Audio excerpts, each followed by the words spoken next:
학생이 학교를 다닌다고 실력이 늘어날까요? 책상 앞에 앉아 있다고 공부를 잘할까요? 교회에 다닌다고 믿음이 커질까요? 꼭 그렇지만은 않은 것 같습니다. 원래 그래야 되는데 꼭 그렇지는 않다는 거죠. 그 자체의 의미가 있는 부분도 있지만 바르게 제대로 접근하지 않으면 도움이 안 될 수도 있다는 의미입니다. 잘하고 싶었는데 그것을 원했던 것이 아닌데 킬링타임, 시간 죽이기로 소중한 삶을 허비하고 낭비할 수는 없는 것 아니겠습니까? 그 소중한 시간을 시간 죽이기로 그냥 그렇게 지나갈 수는 없는 거죠. 오늘 말씀을 통해서 우리도 진리가 무엇인지를 한번 확인하고 바르게 제대로 그 길을 걸어가자, 이런 차원에서 오늘 말씀을 함께 나누고자 합니다. 골로새서는 사도 바울이 골로새 교회를 향해서 쓴 서신입니다. 옥중에서 썼다 해서 옥중서신이라고 불리는 그러한 말씀입니다. 특별히 예수님에 대한 기독론을 강조하고 있는데요. 여러 서신서가 있지만 그 중에 예수님에 대한 기독론을 강조하고 있는 서신입니다. 그리할 수밖에 없었던 이유는 교회 안에 이단 활동이 심각하게 나타났기 때문입니다.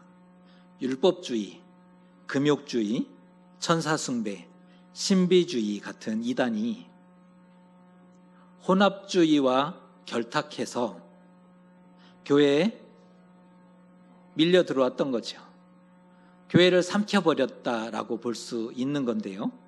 여러분 들어보셨습니까? 율법주의, 금욕주의, 천사숭배, 신비주의. 골로새 교회에 이러한 이단들이 들어왔다는 거죠. 그들의 거짓된 가르침으로 인해서 골로새 교회는 지금 영적인 혼란과 무질서에 빠져 있게 되었던 겁니다. 영적인 길을 잃은 것도 모자라서 거짓 믿음과 환상 체험에 경쟁적으로 몰입했다는 겁니다. 성도들이 지금 교회 밖 얘기를 하는 게 아니라 교회 안 얘기를 하는 건데요. 성도들이 거짓 믿음과 환상 체험에 경쟁적으로 몰입하고 있는 그러한 상황이 벌어지고 말았던 겁니다. 거기에서 얻어진 자신의 주관적인 경험과 생각들을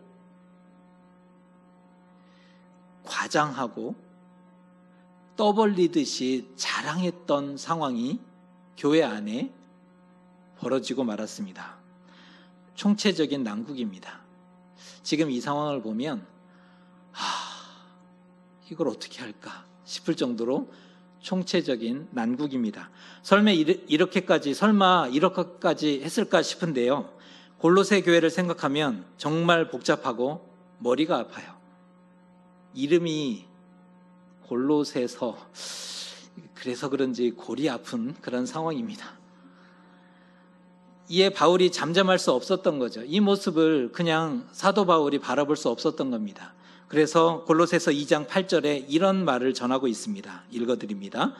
누가 철학과 헛된 속임수로 너희를 사로잡을까 주의하라. 이것은 사람의 전통과 세상의 초등학문을 따름이요 그리스도를 따름이 아니니라. 지금 그리스도께 나아가지 못하게 하고 그리스도를 만나지 못하게 하는 모든 철학과 헛된 속임수를 경고하고 있는 겁니다. 이 철학과 헛된 속임수가 그리스도에게 나아가지 못하도록 그리스도에게 나아가는 것을 방해하는 그런 역할을 했기 때문에 이런 경고를 하고 있는 겁니다. 교묘한 말로 속였는데 그것은 마치 사람의 영혼을 유괴하는 짓이고 포로로 사로잡는 것과 같다라고 표현하고 있는 거죠. 바울이 말하고자 하는 진리, 그게 무엇인가? 이게 핵심이 될 텐데요. 바울은 진리의 본질을 서신서 서두에 인사를 전한 다음에 바로 얘기하고 있습니다. 그 말씀이 오늘 읽었던 4절과 5절의 말씀인데요. 자막에 있는 부분까지만 우리가 같이 한번 읽어보겠습니다. 시작. 이는 그리스도 예수 안에 너희의 믿음과 모든 성도에 대한 사랑을 들었음이요 너희를 위하여 하늘에 쌓아둔 소망으로 말미암음이니. 제가 다시 한번 읽어드립니다. 한번 관심 있게 보셨으면 좋겠습니다. 이는 그리스도 예수 안에 너희의 믿음과 모든 성도에 대한 사랑을 들었음이요 너희를 위하여 하늘에 쌓아둔 소망으로 말미암음이니.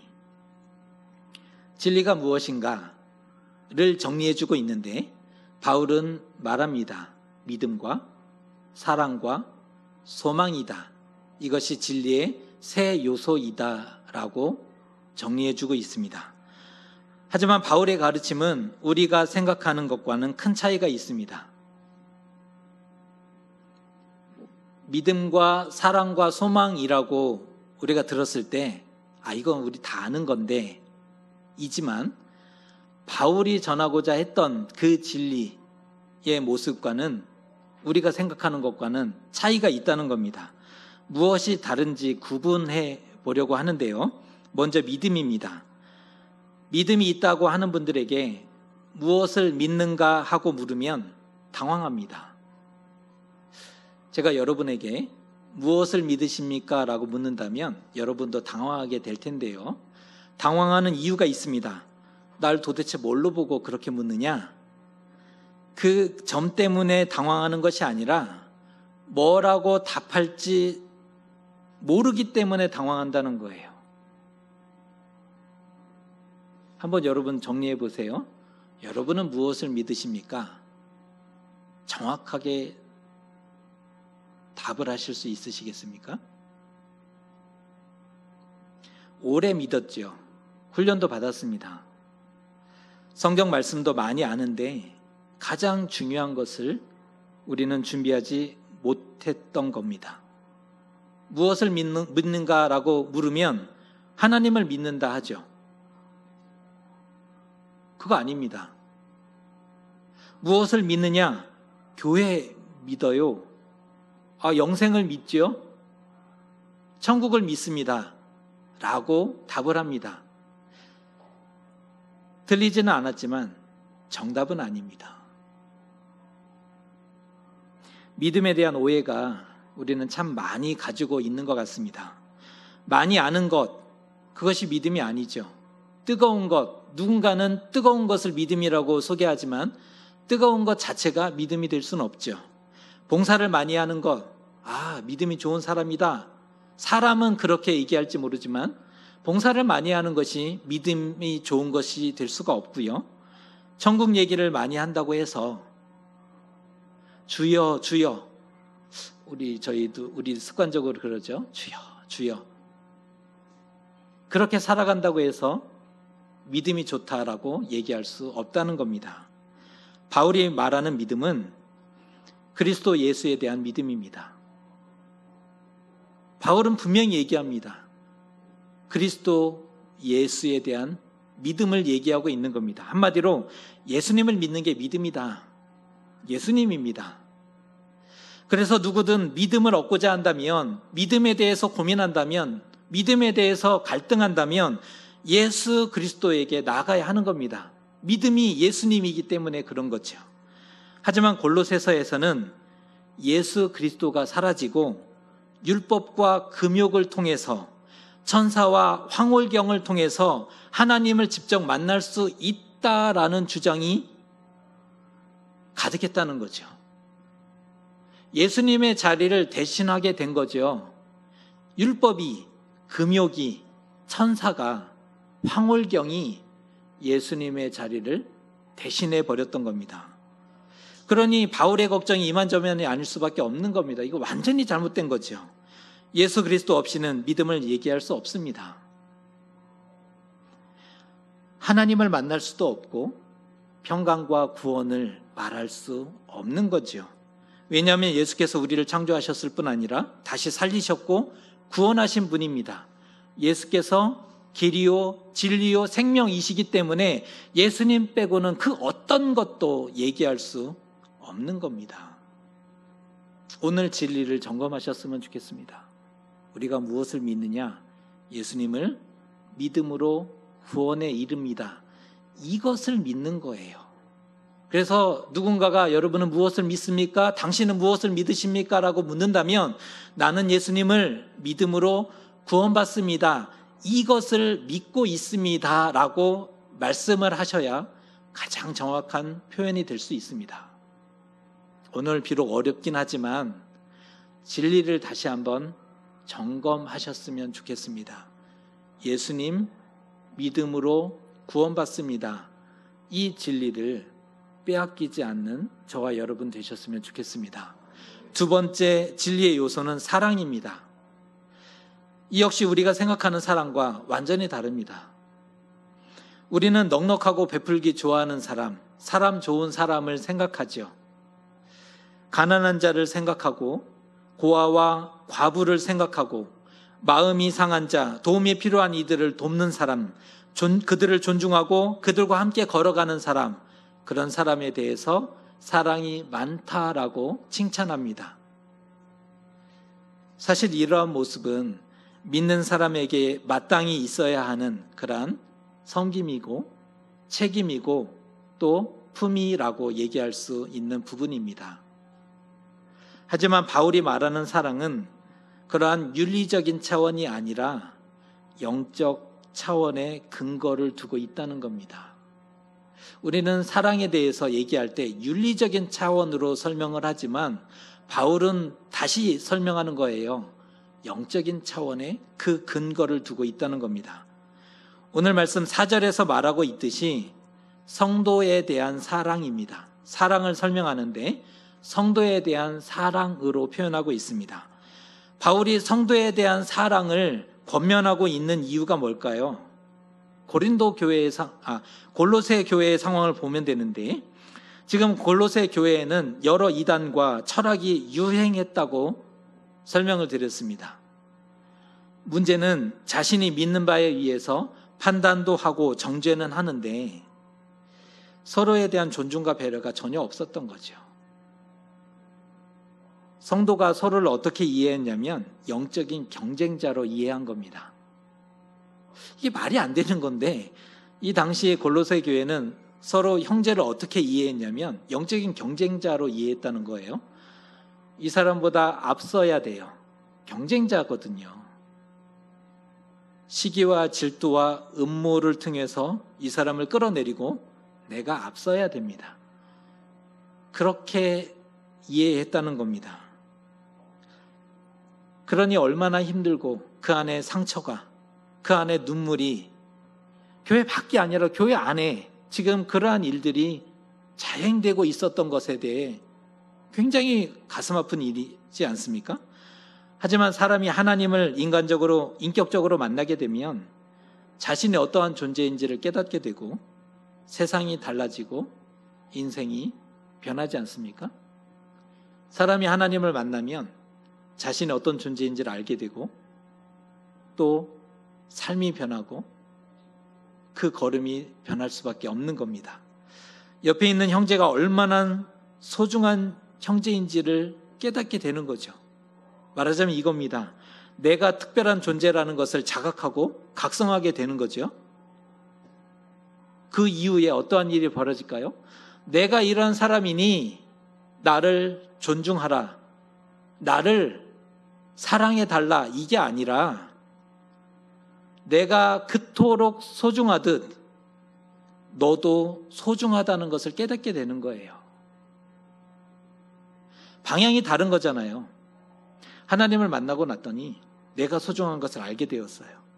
내가 그토록 소중한 존재인 것을 알게 된 이후에 너가 얼마나 소중한 존재인지를 깨닫게 되는 겁니다. 그래서 그 결과 형제를 사랑하게 되는 거고 그 결과로 인해서 형제를 존중하고 이해하게 된다는 겁니다. 그래서 믿음은 사랑으로 나타난다라고 표현하는 겁니다. 믿음은 사랑으로 나타나죠. 그 안에 하나님을 제대로 만났다면 내가 이토록 소중한 존재였구나. 이 형제가, 눈앞에 있는 이 형제가 얼마나 소중한 존재인지가 더 선명해지는 거죠. 그래서 사랑하고 이해하고 아끼고 권면하는 그러한 일들이 나타날 수밖에 없는 것입니다. 누군가가 하나님을 만났는지 안 만났는지 알 수 있는 기준은 그가 형제를 어떻게 생각하는지를 보면 알 수 있습니다. 분명합니다. 그가 하나님을 만났느냐 안 만났느냐를 알 수 있는 기준은 그가 형제를 어떻게 생각하는지를 보면 이 사람이 하나님을 만났느냐 안 만났느냐를 볼 수 있는 기준이 되는 거죠. 바울이 얘기하는 사랑은 인본주의적인 관점이 아닙니다. 구제와 사랑 자체가 목표가 아니라 영혼 사랑입니다. 방향이 달라요. 구제 자체의 목적이 있는 게 아니에요.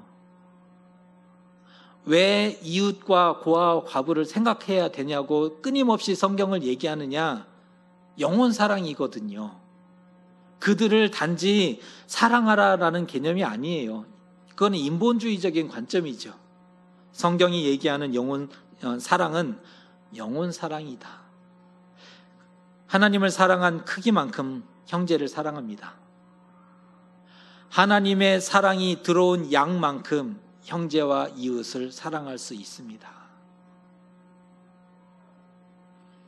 우리도 하나님을 사랑하는 만큼 형제와 이웃을 배려하고 이해하고 아껴주는 그런 참된 사랑, 그 진리를 소유한 그런 하나님의 사람들 되셨으면 좋겠습니다. 세 번째 진리의 요소로 소망이 언급되는데요. 소망이라는 단어는 바라고 원하는 것, 그것이 소망입니다. 하지만 현실을 보면 우리를 눈물 짓게 하죠. 소망을 가져야 하는데 현실을 바라보면 눈물이 먼저 앞섭니다. 삶이 힘들고 고되고 수없이 우리의 마음을 무너지게 하는 현실입니다. 가만두지 않죠. 우리를 무너뜨리고 넘어뜨리기 위해서 얼마나 많이 우는 사자와 같이 세상이 마귀가 우리를 시험에 들게 하고 넘어뜨리고 있는지 모릅니다. 우리는 이 땅의 영향을 직접적으로 받는 존재입니다. 두 발을 이 땅에 딛고 살아가는 존재이기 때문에 이 땅에 영향을 받습니다. 그래서 하루에 수없이 감정이 요동치는 겁니다. 분명 아침에 일어날 때 기분 좋았는데 아침 먹을 때는 다 사라졌어요. 출근할 때는 그래도 오늘 한번 해보자 출근했지만 1시간도 안 돼서 다 끝내버리고 싶고 포기해버리고 싶고, 우리의 믿음은 방금 전에도 하나님 감사합니다 기도도 했지만 돌아섰는데 그 마음이 하나도 없어졌습니다. 우리의 믿음이 어디 갔는지 찾아볼 수 없는 그런 일들이 하루에도 끊임없이 롤러코스터를 타듯이 우리에게 다가옵니다. 만일 소망이 없었다면 어쩌면 우리도 포기해 버렸을지 모르겠습니다. 그냥 사는 거죠. 남들처럼 쉽게 빠르게 좋은 방식으로 다 그렇게 사니까 나도 얼마든지 쉬운 길 선택하며 갈 수 있거든요.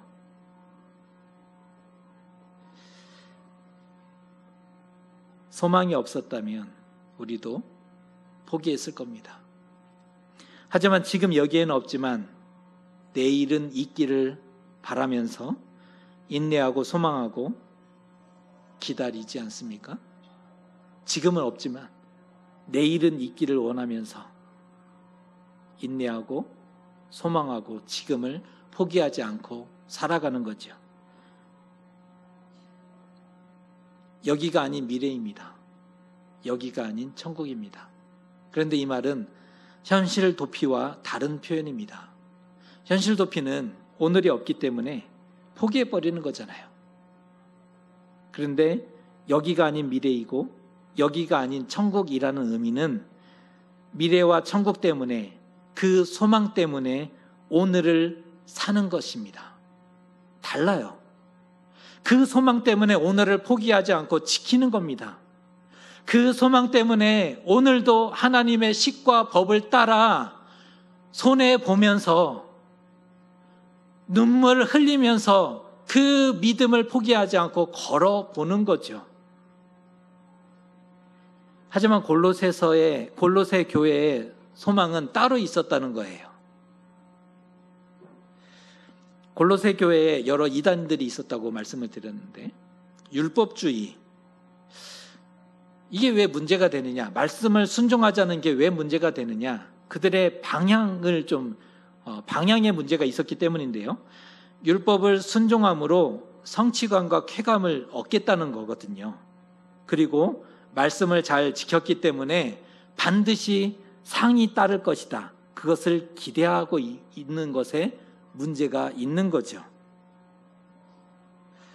이 말은 하나님의 시선에 관심하기보다 사람의 시선에 더 관심했다는 겁니다. 그래서 문제죠. 하나님이 보시기에 어떨지는 중요하지 않아요. 사람이 나를 어떻게 보느냐가 더 중요한 거죠. 사람은 나를 말씀에 순종하는 자로 보아야 합니다. 사람들은 나를 믿음이 있는 자로 보아야 합니다. 사람들은 나를 경건한 사람으로 보아야 한다는 거죠. 순종하는 것처럼 꾸며진 겸손과 꾸며진 믿음, 꾸며진 가식, 그 방향이 가득했기 때문에 율법이 문제입니다. 또 하나, 금욕이 나오는데요. 금욕을 통해서 이 사람의 악한 충동을 다스릴 수 있다고 믿었거든요. 여기까지는 동의가 돼요. 금욕을 통해서 악한 충동을 다스릴 수 있지. 여기까지는 동의가 되는데, 문제는 영적인 권세와 계시를 경험할 수 있고, 금욕을 통해서 영적인 권세와 영적인 경험을 할 수 있다는 거예요.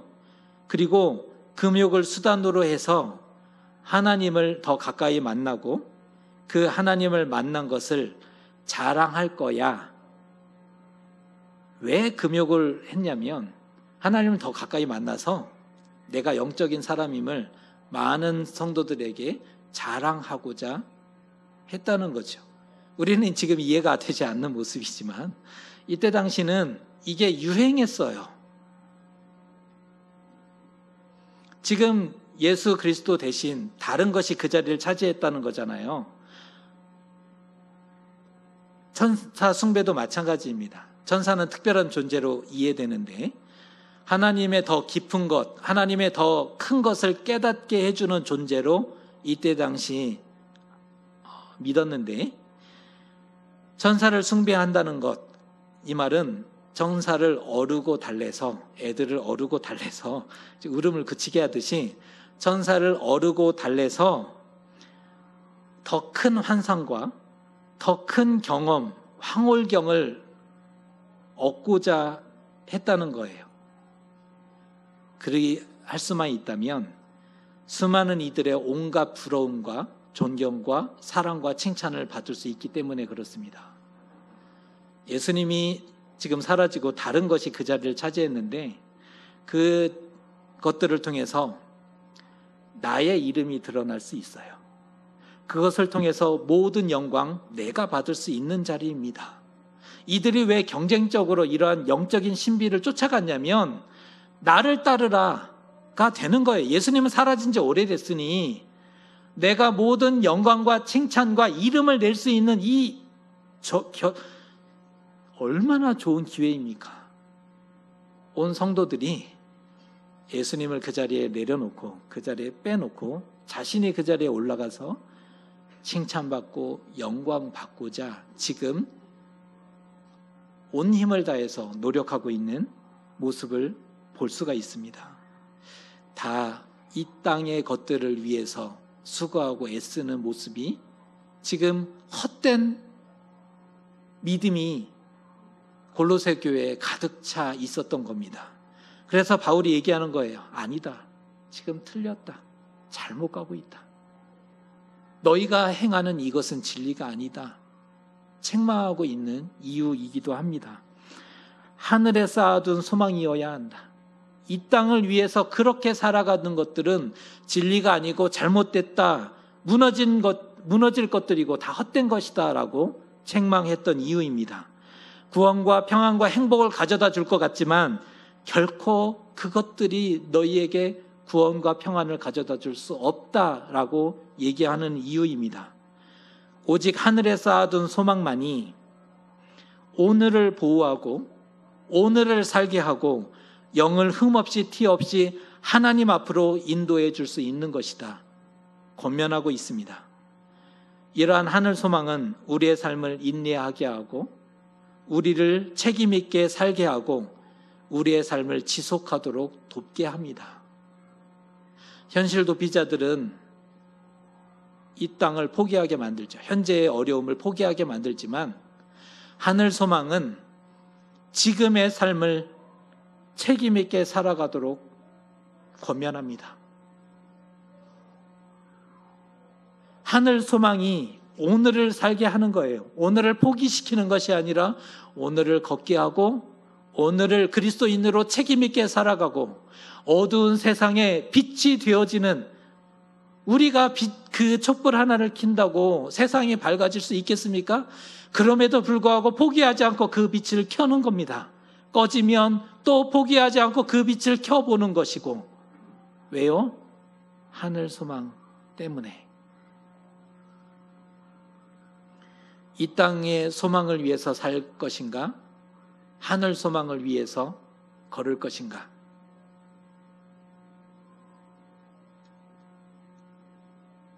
이 땅을 살지만 하늘을 살아가는 존재가 그리스도인입니다. 비록 이 땅을 살아가지만 하늘을 살아가는 것. 이것이 오늘 바울이 골로새 교회에 전하고자 했던 진리입니다. 혼란스러웠던 골로새 교회에 편지하면서 교통정리를 해주고 있는 거예요. 잘못된 것들, 혼란스러운 것들을 다 정리해주고 있는데요. 예수 그리스도를 통해서 이단을 끊어내고 철학과 헛된 속임수에 깨어나서 진리를 소유하라 권면합니다. 진리를 빼앗기는 것은 하나님을 빼앗기는 것이기 때문에 바울이 경고했던 겁니다. 느린 것은 용서해 줄 수 있어요. 하지만 잘못 가는 것은, 잘못된 방향은 용서할 수 없는 거죠. 느린 것은 이해해 줄 수 있다니까요. 그러나 잘못 가는 것은, 틀린 것은 이해할 수 없는 겁니다. 진리가 있는지 없는지 알 수 있는 진리의 표지, 오늘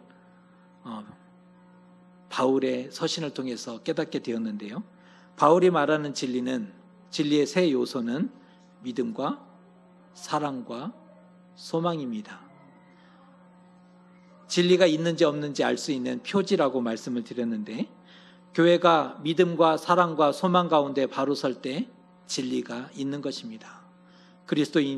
한 그리스도인이 믿음과 사랑과 소망 가운데 바로 설 때 그 안에 진리를 소유하고 있다라고 얘기할 수 있는 것입니다. 바울은 우리에게도 묻고 있습니다. 진리의 표지를 가지고 있느냐? 우리에게는 이 진리의 표지가 있는지 오늘 곰곰이 점검해 보셨으면 좋겠습니다. 예수님의 자리를 대신한 것은 없습니까? 우리 가운데 예수님의 자리를 대신한 것, 사랑의 근거,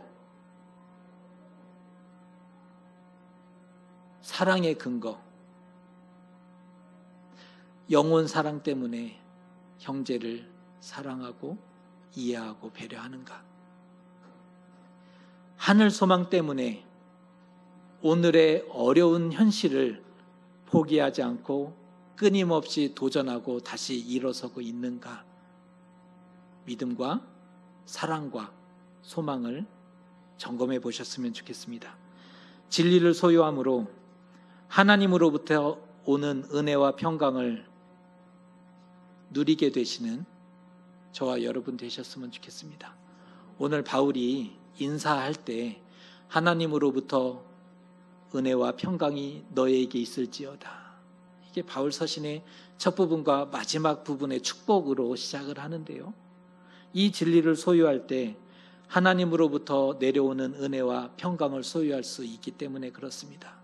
저는 여러분을 축복하기를 은혜와 평강이 여러분의 삶에 열매로 맺어지시기를 주님의 이름으로 축복합니다. 기도하겠습니다.